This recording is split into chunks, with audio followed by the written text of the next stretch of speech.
Matthew, what is going on in our universities? Well, thanks for having me, Dan. Yeah, I think we're seeing a number of longer-term trends sweeping through the universities. As you mentioned, we've seen a big change in the ratio of academics in universities. In the 1960s, left-leaning academics outnumbered their right-wing counterparts by about 3 to 1. Today, that's about 8 to 1.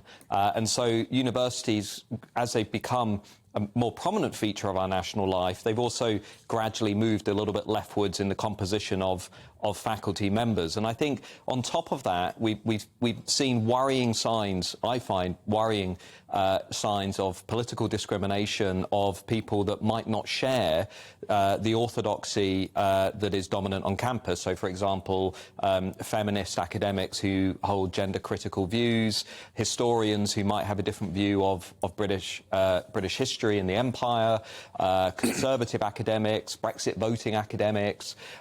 We've seen a number of cases over the last few years where those non-conformist voices have either been sort of shut down or have been stigmatised, have been shamed and shunned. And I think we just need to have a national conversation actually about whether we've got the balance right.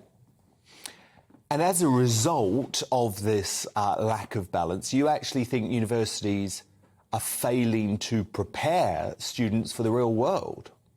Well, I think if you look across the West, all societies are becoming much more polarised, and we can see that in America, we can see it in Britain, we can see it in Europe.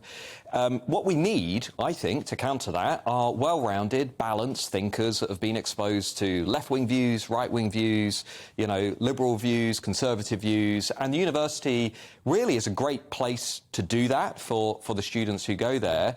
And if they're not getting that, Dan, then I think ultimately they're going to enter into, the outside world having a very warped view of what is going on around them. And I think ultimately we need to try and change that. We need to try and break up really the orthodoxy. We need to get different views onto university campus, much like we need different views on media. Yeah. We need different views. But isn't that going to be so hard, Matt, given the statistics that you have revealed, that fewer than 20% of academics today vote for right-leaning parties, while 75% vote for Labour, the Lib Dems, or the Greens? Well, I think it's actually less than that. I think it's about 10 to 15% of UK academics at the last election voted for the Conservative or Brexit Party.